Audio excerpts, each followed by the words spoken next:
Oh, Chapter 7. The phonograph with a telescope. Telescope, I'm not going to work today. Anyways, sparkle, sparkle. After seeing the 100th comet, a sudden thought popped into the girl's head. I wonder if my home planet is still as blue as it was. Said the girl with the telescope in her hand, looking at that comet fly by. Flip. That's when she remembered her father's telescope. It's right there. How could you forget it? They're friggin' holding it.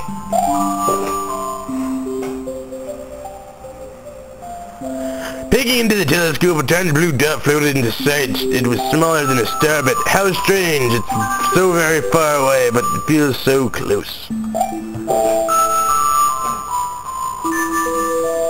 She twisted the knob of the telescope, and the blue dot grew until some shit happened. And the grassy hill dotted with flowers seemed very familiar to her. The frickin' planet Earth.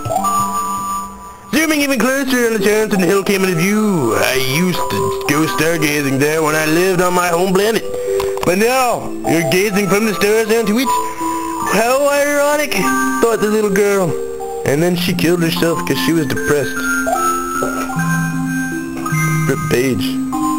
Anyways, she remembered rubbing the sleep out of her eyes as she followed her father up to that hill and looked at the stars. She remembered how she and her brother would sled down that hill. There's no snow in Florida. Hey, wind! She remembered having picnics with her mother down that hill on bright and windy days. What happened to the music? Depressing. Depressing, depressing. There's no music. Something bad's about to happen. Should I flip the page? Let's find out on the next episode of Dragon Ball Z.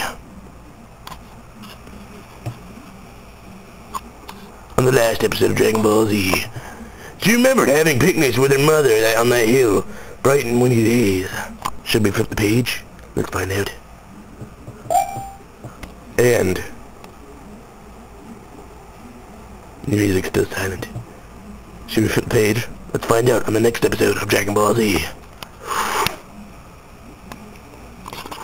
On the last episode of Dragon Ball Z. And let's flip the page.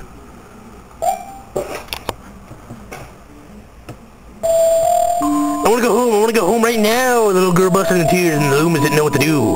What's going on? She's crying. I don't know. Her home is here, but she doesn't realize her home is where she makes it. If she wants to see homos naked, I don't get it either. I wanna go home, back to my house on the hill. I want to see my mother. The girl was shouting out, her face wet with tears. That's not the only thing that was wet. The Lumens thought to themselves, laughing hardly at the joke. But I know she's not there. I knew all along she wasn't out there in the sky because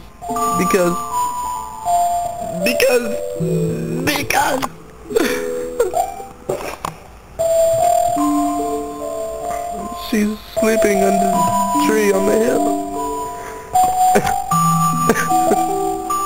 The girl cried, echoed through the stars, and the hush fell over the area. They got quiet again. Why did it do that? Just play music! Wow, that move was really killed by the next chapter. Chapter 8, by the way. The Wish! What's the story, Wishbone? Tell another tale. Brrr. Anyways.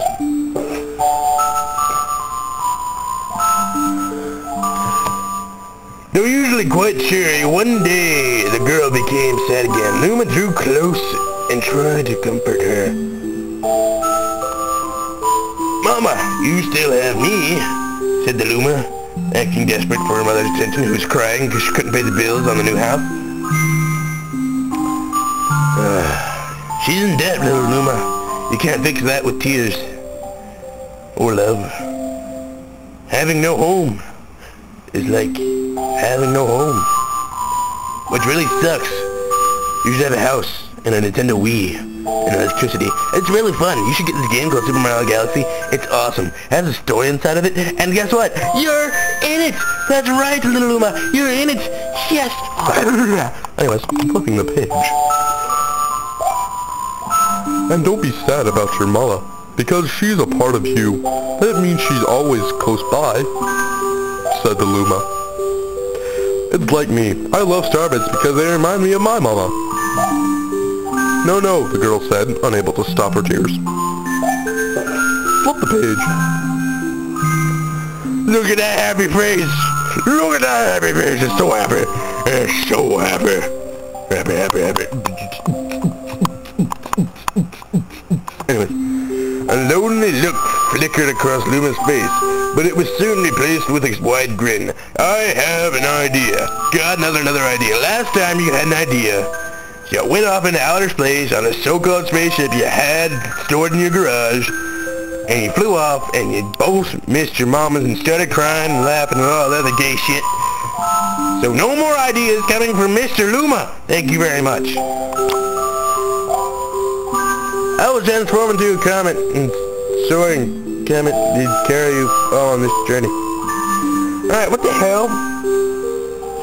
You know, it's one thing that they have a spaceship. Now all of a sudden this thing could have transformed all along and decided not to. They could have transformed and looked at it for its mama on its freaking own, and now it decides to transform into a comet. Flip the page. Look at that stuff.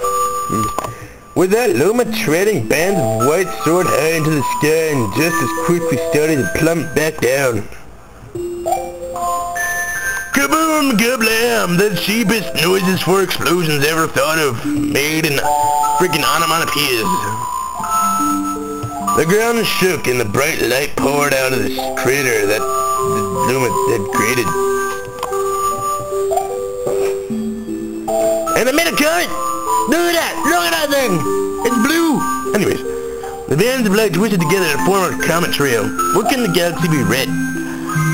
And the Luma engaged, reborn as a comet, emerged. Damn it, why am I mixing up words to her? Anyways. The girl could scarcely believe her eyes. But how? She kept asking. It was the powers of love that drawn us together. It was the Chaos Emeralds. Poopatek. Our destiny as Lumas is to transform into different things, said the red Luma who had suddenly appeared. Stars, comets, planets, we can all become of all these things. Then why did you do that in the first place? When I grow up, I want to become a star that makes someone special smile, said the green Luma. Because he's a gangster like that. He loves all. He is so cool, he wants to make someone special smile. He's so cool. You should get rid of all of them except for that green one, because he's a gangster. A blue Luma chimed in. That Luma turned into a real cutie of a comet, didn't he? What? Look at them, they're all bright. All of the Lumas together said, "No more crying, Mama." Thank you, she said. The girl then whispered, and she pulled the Lumas close and hugged them. From that day on, Starbits no longer fell from the girl's eyes, but tears did, forever and ever. And that blue comet kept on soaring. The comet set forth in the girl's home planet, its long trail blazing proudly behind it. Final chapter, thank God.